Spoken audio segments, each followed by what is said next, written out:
Hello story lovers, welcome to Siri Vennela కథల ప్రపంచం. నేను మీ వెన్నెల. ముందుగా ఇంకా ఎవరైనా మన ఛానల్ని సబ్స్క్రైబ్ చేసుకోకుండా వీడియోస్ చూస్తుంటే please to subscribe our channel. My dear villa స్టోరీని వినబోతున్నాం ఇప్పుడు. వీడియోలోకి వెళ్ళే ముందు అందరూ వీడియోని ఓ చిన్న లైక్ చేసి స్టార్ట్ చేయండి. ఇక వీడియో స్టోరీ. మావయ్య మావయ్య కాదు డాడీ అని ఒత్తి పలికాడు ఆకాష్. సారీ మావయ్య, నిజం తెలిసాక డాడీ అని పిలవలేకున్నాను అంది సరయు. ఆకాష్ బాధగా, ఎందుకురా అలా అంటావు?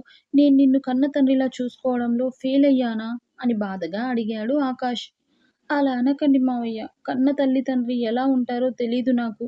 బహుశా ఒకవేళ వాళ్ళు ఉన్నా కూడా నీ అంత ప్రేమగా చూసుకునే వాళ్ళు కాదేమో అంది ఏడుస్తూ సరయు. మరి మళ్ళీ ఎందుకు మావయ్య అంటూ దూరం చేస్తున్నావు సరయు?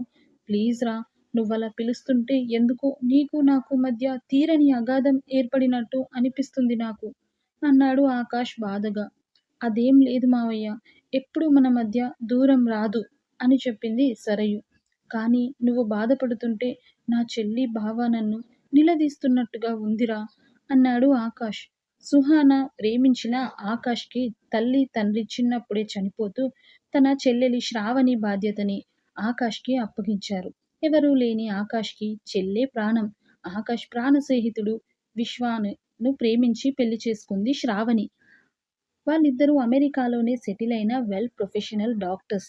శ్రావణికి పెళ్ళయ్యాక 1 ఇయర్కి సుహానాతో ప్రేమలో పడ్డాడు ఆకాష్.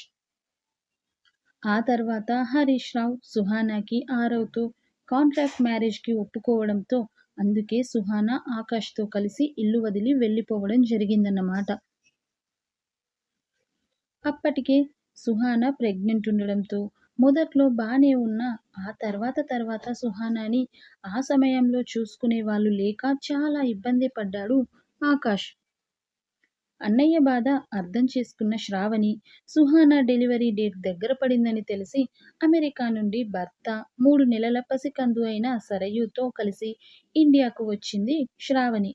ఓ రోజు ఆకాష్ ఆఫీస్కి వెళ్ళాక సుహానా అనుకోకుండా కాలు స్లిప్ అయ్యి మెట్ల మీద నుండి కింద పడడంతో లేబర్ పెయిన్ స్టార్ట్ అయ్యి ఉన్న ఫలంగా హాస్పిటల్కి తీసుకువెళ్లాల్సి వచ్చింది నిండు గర్భిణిగా ఉన్న సుహానాని. 3 నెలల కూతుర్ని హాస్పిటల్కి తీసుకువెళ్లడం ఇష్టం లేక కూతుర్ని తెలిసిన వాళ్ళ దగ్గర వదిలి సుహానాను హాస్పిటల్కి తీసుకువెళ్లారు శ్రావణి తన భర్త విశ్వ కలిసి. హాస్పిటల్కి వెళ్తూనే ఆకాష్కి ఇన్ఫర్మేషన్ ఇచ్చారు విశ్వ వాళ్ళు. దాంతో డైరెక్ట్గా హాస్పిటల్కే వచ్చేశాడు ఆకాష్ కూడా. కానీ ఆకాష్ దురదృష్టం కొద్దీ పుట్టగానే పొత్తిళ్లలోనే కొడుకుని దూరమయ్యాడు వాళ్ళకి. పైగా తనను పైనుండి పడినప్పుడు గర్భసంచికి దెబ్బ తగిలి మళ్ళీ పిల్లలు పుట్టే అవకాశం కూడా కోల్పోయింది సుహానా. అది విన్న ఆకాష్కి అగాధంలో కూరుకుపోయినట్టుగా అయిపోయాడు. అన్న బాధను చూడలేక ఎలా ఓదార్చాలో అర్థం కాలేదు శ్రావణికి. 3 గంటల వరకు హాస్పిటల్లోనే ఉన్న శ్రావణి వాళ్ళ కూతురు కోసం ఇక తప్పక ఇంటికి వెళ్ళబోతూ తనను ఇంటి దగ్గర డ్రాప్ చేసి వస్తానని తన వెంటే వెళ్ళాడు భర్త విశ్వ కూడా. సరయు కోసం ఇంటికి వెళ్తున్న వాళ్ళకి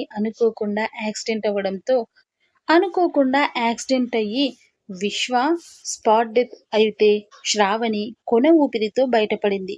అటుగా వెళ్తున్న కొందరు అంబులెన్స్కి కాల్ చేసి విషయం చెప్పగా విశ్వాని శ్రావణిని సుహానాని అడ్మిట్ చేసిన అదే హాస్పిటల్కి తీసుకువెళ్లడం, అంతకుముందే కొంతమంది శ్రావణి ఫోన్ నుంచి లాస్ట్ కాల్లో ఉన్న ఆకాష్ నెంబర్కి కాల్ చేయడం, విషయం చెప్పడం జరిగిపోయింది. చివరి నిమిషాల్లో ఉన్న శ్రావణి ఊపిరి ఆగిపోయే ముందు తన కూతుర్ని వాళ్ళిద్దరి సొంత కూతురిగా పెంచమని ఆకాష్ దగ్గర మాట తీసుకొని చనిపోవడంతో అనుకోని పరిస్థితుల్లో సరయుని సుహానా కూతురుగా మార్చాల్సి వచ్చింది ఆకాష్. అయితే ఇప్పుడు ఆకాష్కి సుహానాకి పుట్టిన కూతురు కాదు సరయు. అర్థమైంది కదా? నిజానికి సరయుని ఆకాష్ కన్నా ఎక్కువ ప్రేమగా చూసింది సుహానానే. సరయు అంటే సుహానాకి ప్రాణం కూడా. మైరా ఆరవ్ల నుండి ఆర్నవ్ను దూరం చేసే పగ తీర్చుకోవచ్చని సరయుని కేవలం ఓ పావులా వాడుకుంది సుహానా, తన అర్థం లేని పిచ్చి పగ ప్రతీకారంతో. ఎలాగూ స్టడీస్ అయ్యాక ఫైనల్గా ఏదో ఓ దానికి స్టిక్ అవ్వాలి కదా ఆర్నవ్ గారు. అప్పటి వరకు ఇలా అన్నీ చూస్తేనే కదా ఏ ఫీల్డ్లో ఎలాంటి ఇబ్బందులు ఉంటాయో తెలిసేది అని అందంగా నవ్వుతూ చెప్పి ఖాళీ అయిన గ్లాసులు తీసుకొని కిందికి వెళ్ళిపోయింది మిథున. వెళ్తున్న మిథుని చూస్తూ ఆర్నవ్‌కి జంటగా మిథున అయితే బావుంటుందేమో అన్న ఆలోచన వచ్చిన ఆరవ్ అదే అయితే బావుంటుందని అని కూడా అనుకున్నాడు.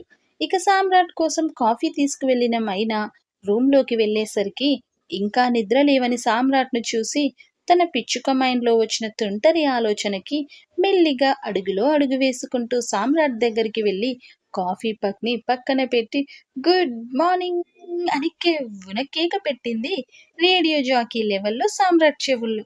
దెబ్బకి ఉలిక్కిపడి కళ్ళు తెరిచిన సామ్రాట్ తన ఫేస్‌కి అర ఇంచు దూరంలో పల్లికిలిస్తూ నిలబడి నవ్వుతున్న మైనాని చూసి చిరాగ్గా మొహం పెట్టి రాక్షసి అని చెవిలో వేలితో రబ్ చేసుకుంటూ మరో చేత్తో దూరం జరగబోతున్న మైనా చెయ్యి పట్టి మీదకు లాక్కున్నాడు. ఆ సామ్రాట్ గారు వదలండి అని కీచుగా అరుస్తున్న మైనాను ఒక్క ఉదుటున లాగి తన పక్కన పడుకోబెట్టి క్షణాల్లో తనని కిందికి చేసి ఆమె మీదికి చేరిపోయాడు సామ్రాట్. సామ్రాట్ గారు మీకు బాలేదు తెలుస్తుందా అని కళ్ళు పెద్దవి చేసి అంటున్న మైనా నోరు తెరవనివ్వకుండా మ్యూట్ చేశాడు మెడవంపుల్లో మొహాన్ని అదిమిపెట్టి. సామ్రాట్ వదిలే వెచ్చని ఊపిరి స్పర్శకి నోటితో పాటు మత్తుగా కళ్ళు కూడా మూసేసింది మైనా. సామ్రాట్ పెదవుల స్పర్శను ఫీల్ అయ్యే లోపలే కాలర్ బోన్ మీద స్కిన్ అతని మునిపంటి కింద చేరి చురుక్కుమన్న మంట తెలిసి కళ్ళతో పాటు నోరు కూడా తెరిచేసింది గట్టిగా. మైనా చేసిన మౌనింగ్ సౌండ్కి నవ్వుకుంటూ ఏయ్ పిచ్చుక ఆ సౌండ్ ఏంటే బయటెవరైనా వింటే నేనేదో చేస్తున్నా అనుకుంటారు అన్నాడు మెల్లిగా కొరుకున చోటే నాలుకతో ఎంగిలి రాస్తూ. మళ్ళీ మౌన్స్ చేస్తూ సామ్రాట్ తలలో వేలు పెట్టి అతని తలని ఇంకాస్త ఆమె మెడ వంపుల్లో అదుముకుంటూ సామ్రాట్ గారు మీరిలా చెయ్యకూడదు అన్నమాట మైనా పెదాలను దాటి బయటికి రాకముందే అతని పెదవుల ప్రయాణం లోయల వైపుగా సాగిపోతూ ఉండగా సామ్రాట్ గారు ప్లీజ్ అంది ఇక పీల గొంతుతో మైనా. మైనా గొంతులో వినిపిస్తున్న వణుకుకి నవ్వుకుంటూనే ఇంకోసారి లేవగానే ఇలా తిప్పుకుంటూ వచ్చి నన్ను డిస్టర్బ్ చెయ్యదు అనుకొని డ్రెస్ ని కొద్దిగా కిందకి లాగి హృదయం మీద తన పంటి గుర్తుని బహుమతిగా ఇచ్చి టక్కున మైనా మీద నుండి పక్కకి ఒరిగాడు బెడ్ మీదికి సామ్రాట్. సామ్రాట్ స్పర్శ దూరమైనా కూడా తగ్గని అతని గుండె వేగానికి అరచేతులు అడ్డుపెట్టి కట్టడి చేసే విఫల ప్రయత్నం చేసింది పిచ్చుక పాప. పిచ్చుక పాప పిచ్చి పనులకు నవ్వుని మీసం చాటున దాస్తూ కథం దీని పనిక అనుకుంటూ బెడ్ దిగి వాష్రూమ్ లోకి వెళ్ళిపోయాడు సామ్రాట్. 10 నిమిషాల తర్వాత బ్యాండేజ్ తడవకుండా నెమ్మదిగా ఫ్రెష్ అయ్యి వచ్చిన సామ్రాట్ తను వెళ్ళేప్పుడు ఇంకా ఏ పొజిషన్ లో ఉందో ఇప్పుడు కూడా ఇంకా అదే పొజిషన్ లో పడుకుని ఉన్న మైనాను చూసి దగ్గరికి వచ్చి తడి జుట్టును విదిలించాడు ఆమె మీద గట్టిగా. ఎక్కడో ఊహాలోకంలో కాయలొచ్చెడుగుడుగుడు కన్నీవుడుగుడు అని డ్రీమ్ సాంగ్ సింగుతున్న మైనా పాప తన మొహం మీద పడిన చల్లని నీటి బిందువుల స్పర్శకి డ్రీమ్ వర్డ్ లోంచి డైరెక్ట్ గా రియల్ వరల్డ్ లోకి ల్యాండ్ అయ్యి పక్కకి చూస్తే వితౌట్ షర్ట్ కార్గో జీన్స్ తో సెమీ న్యూడ్ గా ఉన్న సామ్రాట్ ఇంతకు ముందు ఎలాంటి జిమ్ చేయకపోయినా పక్కనున్న బొక్కలి రగ్గొడుతూనే ఫిట్ గా మెయింటైన్ చేసే బాడీ. ఇక ఏమంటా ఆరో ప్రాజెక్ట్ ఒప్పుకున్నాడో ఆరవ్ తన కోసం స్పెషల్ గా అపాయింట్మెంట్ చేసిన ఫిట్నెస్ మాస్టర్ ఇన్స్ట్రక్షన్స్ తో ఇంకా కండలు తిరిగి 6 ప్యాక్ వస్తే ఆ బేర్ బాడీని చూసి గుట్టకలు మింగుతూ లేచి కూర్చుంది. సామ్రాట్ గారు అంది కళ్ళు పత్తి గింజల్లా విప్పార్చి మైనా. కళ్ళతోనే తినేసేలా చూస్తున్న మైనాని చూసి చేతిలో ఉన్న టవల్ను పాప మొహం మీదకి విసిరేస్తూ ఒసే పిచ్చుక కళ్ళతోనే కొరికేస్తావేంటే అన్నాడు సామ్రాట్. అతను విసిరిన టవల్ వచ్చి మొహం మీద పడగానే తనేం చూసిందో ఏం చేస్తుందో గుర్తొచ్చి మనసులో తనను తానే తిట్టుకుంటూ నేనేం చేశాను సామ్రాట్ గారు అంది ఇన్నోసెంట్ గే ఇన్నోసెన్స్ అప్పిచ్చే అప్పలమ్మల మైనా పాప. ఇదే ఈ కలలే తగ్గించుకోవే పిచ్చుకా లేదంటే తోక కాదు రెక్కలు కత్తిరిస్తా అని మైనా చెయ్యి పట్టి లాగి నిలబెడుతూ తను బెడ్ మీద కూర్చుంటూ తల తుడవ్వే అన్నాడు సామ్రాట్. నేనా అని సాగదీస్తూ అడిగిన మైనా క్వశ్చన్ కి ఎహే నువ్వు కాదే హీరోయిన్ ఇలియానాను పంపించు తుడుస్తుంది అన్నాడు. రెండు వైపులా ఆమె నడుముని పట్టుకొని అమాంతం తన ముందుకి లాక్కుంటూ కాళ్ళతో ఆమె చుట్టూ లాక్ చేస్తూ సామ్రాట్. సరిగ్గా పొట్టి పిచ్చుక హృదయం వరకు వచ్చిన సామ్రాట్ తల అక్కడ కనిపిస్తున్న హిమగిరి శిఖరాల అందాలకి ముగ్ధుడవుతూ మరో ముద్దుని అద్దాడు ముద్దుగా. సామ్రాట్ గారు ప్లీజ్ నేను తుడుస్తాను, కానీ మీరిలా చేస్తే నా వల్ల కాదు అంది ఏడుపు మొహంతో మైనా. ఏంటే పిచ్చుక, నాకే రిస్ట్రిక్షన్స్ పెడతావా నువ్వు అని కళ్ళు మాత్రమే పైకెత్తి సింగిల్ ఐబ్రో లెఫ్ట్ చేసి అడిగాడు సామ్రాట్. అది కాదు సామ్రాట్ గారు, మీరు ఇలా దగ్గరగా ఉంటే నాకు ఏదోలా ఉంది పీలగంతుతో బదిలిచ్చింది పిచ్చుక. ఎలా ఉంది అని రెండు చేతుల్ని టాప్ సైడ్ కట్స్ నుంచి ఓపెన్ నుండి లోపలికి తీసుకెళ్తూ నేరుగా తగులుతున్న నున్నని నడుముని సవరిస్తూ అతని పెదవులు నిలిచిన చోట బెచ్చగా ఆ చోట ఎయిర్ బ్లో చేస్తూ అడిగాడు సామ్రాట్. చల్లని అతని మునివేళ్ల స్పర్శ నేరుగా ఆమె నడుముని తాకగానే జివ్వుమన్న నరాలకి ఇలాంటి పనులు చేస్తూ ఎలా ఉందంటే ఏం చెప్పాలి సామ్రాట్ గారు అని అడిగింది మైనా. ఎస్పెషల్లీ ఇలాంటి సందర్భాల కోసమే దేవుడు నాలుక ఇచ్చాడు పిచ్చుక. ఇప్పుడు నేను వాడుతున్నాను చూసావా, అలా అన్నమాట. నీ ఇష్టానికి వాడుకో చెప్తా అంటూ నాలుకతోనే గీతలు గీస్తూ అన్నాడు సామ్రాట్.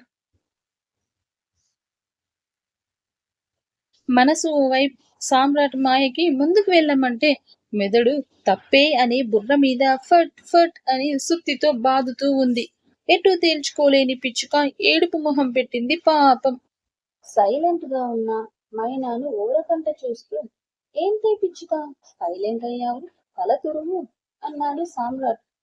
సామ్రాట్ గారు నా వల్ల కాదండి, మీరు ఇలా చేస్తూ ఉంటే ఎలా తుడుస్తాను అంది పాప గుడ్డకలు మూడుతూ. ఎలా ఏంటి అంటూ మెల్లిగా మైనా టాప్ని పైకెత్తుతూ తన తలని నేరుగా ఆమె పలుచని పొట్టకు ఆనిస్తూ ఇలా అంటూ వెట్ హెడ్ ను అక్కడ రబ్ చేశాడు. కథం పిల్ల వీసి అంతే. చేతిలో టవల్ కిందకి వదిలేసి ఒకటే పరుగు బయటకి. ఇంకా ఎక్కడ ఆగని నాన్ స్టాప్ ట్రైన్ లా నేరుగా తన రూమ్ లోకి వెళ్ళి డోర్ లాక్ చేసుకుని వాష్రూమ్ లోకి దూరి షవర్ కిందే నిలబడే వరకు ఎక్కడా ఆగలేదు తన కాళ్ళు. మైనా పరిగెత్తడం చూసిన సామ్రాట్ నవ్వుకుంటూ పిచ్చి పిచ్చుక నాతోనే దాని తిందరి వేషాలు వేస్తుంది, ఇంకోసారి తెల్లారి లేవగానే వచ్చి ఇలా టెంప్టింగ్ ప్రోగ్రామ్ లో పెట్టమను, అప్పుడు చూస్తా అనుకుంటూ మిర్రర్ ముందుకు వెళ్ళాడు సామ్రాట్. ఆరో వాళ్ళు ఫ్రెష్ అయ్యి కిందికి వచ్చేసరికి మైనా బ్రేక్ఫాస్ట్ బౌల్స్ అన్ని డైనింగ్ టేబుల్ మీద సర్దుతుంటే మిథున తనకి హెల్ప్ చేస్తుంది డిషెస్ అందుకోవడంలో.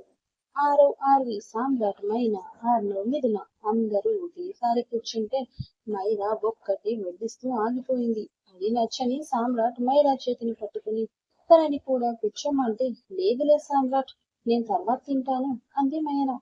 ఇక మైరా కూర్చోదని అర్థమైన సామ్రాట్ తన పక్కనే కూర్చున్న మైనాని ఓసారి చూడగానే అతని చూపుని అర్థం చేసుకున్న మైనా తను కూడా లేచి మైరాకు హెల్ప్ చేసింది, తను ఎంత వద్దన్నా వినకుండా. అలా ఎవరికి వాళ్ళు బ్రేక్ఫాస్ట్ ఫినిష్ చేసుకుని ఆర్నవ్ తన ఆఫీస్ కి వెళ్ళిపోతే ఆర్నవ్ ఆఫీస్ లో జాబ్ కి మైనా ఎలాగో షూటింగ్ కి బ్రేక్ పడి వచ్చింది కాబట్టి ఆర్వీకి కూడా హెల్ప్ బాగాలేకపోవడంతో ఆర్వీ ఆఫీస్ కి ఆరవ్ వెళ్తే ఆరవ్ కాస్త హెల్ప్ గా ఉండాలని మిథున వెళ్ళిపోయారు ఆఫీస్ కి. అందరూ వెళ్ళిపోయాక మాయిరా సామ్రాట్ ఆర్వి ముగ్గురే ఇంట్లో మిగిలిపోయారు. ఆర్వి మనసు బాలేక మళ్ళీ రూమ్ లోకి వెళ్ళబోతుంటే అది గమనించిన సామ్రాట్ తనని పిలిచి కాసేపు ఇక్కడే కూర్చోరు కదా, అందరిలో ఉంటే బాగుంటుందేమో కదా అన్నాడు సామ్రాట్. అది నిజమే అనిపించింది మైరాకి కూడా. ఊరికే ఒకే రూమ్ లో ఉంటే ఎప్పుడు అదే ఆలోచిస్తూ ఆర్వి బాధపడుతూనే ఉంటుంది అనుకుని అవును ఆర్వి, ఊరికే అదే రూమ్ లో ఏం చేస్తావు చెప్పు, కాసేపు ఇక్కడ కూర్చో నాతో కబుర్లు చెప్పు. చిన్నప్పుడు ఎప్పుడో స్కూల్ నుండి వచ్చాక కానీ మొన్నటి వరకు కాలేజ్ నుండి వచ్చాక నేను వద్దన్నా కూర్చోబెట్టి ఎన్ని కబుర్లు చెప్పేదానివో. ఏంటో ఈ మధ్య ఆఫీస్ అంటూ ఉరుకులు పరుగులు పెడుతూ నాతో మాట్లాడడమే మానేశావు అంది మైరా అలుకగా. అలా అయినా ఆర్వి మూడ్ మార్చాలన్న ఉద్దేశంతో. మమ్మీ ప్లీజ్, నా మనసేం బాగాలేదు ఇప్పుడు, పైగా నేను టాబ్లెట్స్ కూడా వేసుకోవాలి కదా అంది ఆర్వి ఎలా అయినా అక్కడి నుంచి వెళ్ళిపోవాలని. నేను తీసుకొస్తాను ఆర్వి, నీ మెడిసిన్ ఎక్కడున్నాయో చెప్పు అంటూ లేచాడు సామ్రాట్. అయ్యో, మీకెందుకండి శ్రమ, నేను వెళ్తానుగా అని ఆర్వి అంటుంటే, నువ్వు చాలా వీక్ ఉన్నావు ఆర్వి, ఊరికే ఇలా అటు ఇటు తిరిగితే ఎలా? అయినా ఇందులో ఇబ్బంది ఏముంది? ఆర్నవ్‌తో అయితే ఇలానే ఉంటావా చెప్పు? అంటే నేను కూడా నీకు అన్నయ్యనే కదా అన్నాడు సామ్రాట్. ఆ మాటకి ఇక అడ్డు చెప్పలేకపోయింది ఆర్వి. బలవంతంగా సామ్రాట్ కోసం అయినా కాసేపు అక్కడే కూర్చోవాలని డిసైడ్ అయ్యి సోఫాలో కూర్చుంటూ తన మెడిసిన్ ఎక్కడున్నాయో చెప్పింది సామ్రాట్‌కి. బ్రేక్‌ఫాస్ట్ చేస్తున్న మైరా లేచి తీసుకొస్తానని వెళ్తుంటే తనను వద్దని చెప్పి మరీ సామ్రాటే వెళ్ళాడు. 5 నిమిషాల్లో టాబ్లెట్స్ తెచ్చి ఆర్వీ ముందు పెట్టి ఆమె వేసుకున్నాక తానే స్వయంగా వాటర్ కూడా అందించి ఆర్వీకి చెరో పక్కన కూర్చున్నారు మైరా సామ్రాట్. మైనాతో మిథున కూడా ఉండడంతో ఆర్వీకి కొద్దిగా టైం పాస్ బానే అయ్యింది. ఓ పక్కన ఆర్వీ ఆఫీస్ చూసుకుంటూనే సామ్రాట్ గురించి తెలుసుకోవడం చేస్తున్నాడు. 2 రోజుల తర్వాత ఓ పక్క మైనా, మరో పక్క మిథున ఇద్దరు వాళ్ళ లగేజ్ తో కిందికి దిగుతుంటే ఆరవ్వాలని చూస్తూ ఏంటి ఇద్దరు సడన్ గా లగేజ్ పెట్టుకుని వస్తున్నారు అని అడగడంతో మైనాకి సామ్రాట్ ని వదిలి వెళ్తున్నాననే భయంతో మాట బయటకి రాకపోతుంటే మిథున మాత్రం సంతోషంగా నవ్వుతూ రేపు రాఖీ కదా అంటూ అందుకే నేను బాంబే వెళ్తున్నాను, తను విజయవాడ వెళ్తుందంట వాళ్ళ అన్నయ్యకి రాఖీ కట్టడానికి అని మైనా వర్షన్ కూడా తనే చెప్పేసింది మిథున. హో, అవునా అని రాఖీ పండగన్న విషయం అప్పుడు గుర్తుకు రాగానే తన మనసులో వచ్చిన ఆలోచనలకి నవ్వుకున్న ఆరవ్, మరిద్దరికి టికెట్స్ బుకింగ్ అయ్యాయా అని అడిగాడు ఆరవ్. హా అంకుల్, నేనైతే చేసేసా, ఇంకో గంటలో నా ఫ్లైట్, ఇక తనకేమో 2 గంటల్లో ట్రైన్ ఉందంట, అది చెప్పింది మిథున. అదేంటి ట్రైన్ లేట్ అవుతుందేమో కదా జర్నీ, ఫ్లైట్ టికెట్ బుక్ చేసుకోవాల్సింది కదా మైనా అన్నాడు ఆరవ్. మైనా కోపంగా ఆరవ్‌ని చూస్తూ నన్ను పంపించాలని ఎంత తొందరో కదా మీకు అంది కచ్చగా. మరి తొందరగా వెళ్ళాలనే కదా ఫ్లైట్ అనేది, పోనీ నా ప్రైవేట్ చాకర్ పంపనా అన్నాడు ఆరవ్ కూడా నవ్వుతూ.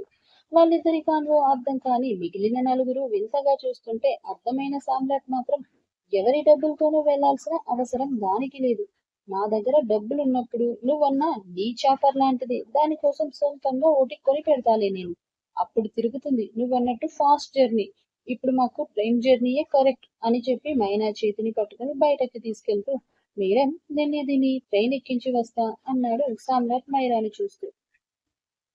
మైరా నవ్వుతూ జాగ్రత్త మైనా అంది. మైనా మరోసారి మైరా ముందుకు వెళ్లి సామ్రాట్ గురించి జాగ్రత్తలు చెప్పి ఆర్వీకి మిథునకి బాయ్ చెప్పి సామ్రాట్ తో కలిసి రైల్వే స్టేషన్ కి స్టార్ట్ అయ్యింది.